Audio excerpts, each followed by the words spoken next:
לאן אתה הולך? תחזור לפה, אני בא איתך. אני בא איתך.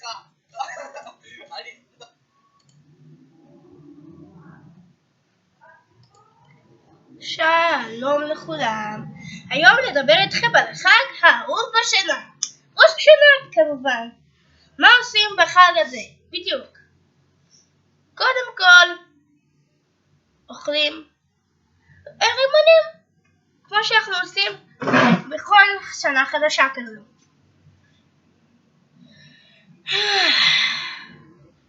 והצופים כאן וכאן ובכל העולם, מה אתם יודעים על החג האהוב ביותר שלנו? אוכלים תפוח בדבש, אוכלים רוביה, ויש את כל מיני מסימני החג. השנה אנחנו עושים את החג אצל דודה ענת בפרדס חנה כרכור. לא חשוב הרחוב בדיוק והמספר, העיקר שאנחנו עושים את זה בפרדס חנה כרכור.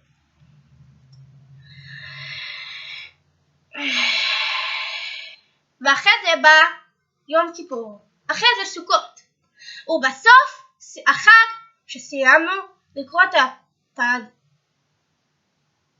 הפרשה האחרונה בתנ"ך, שזה נקרא שמחת תורה.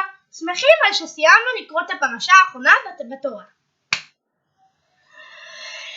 אתם יודעים, ביום כיפור אני אלמד לרחוב על אופניים, כי זה יום טוב, ככה אמא שלי החליטה, חבר'ה.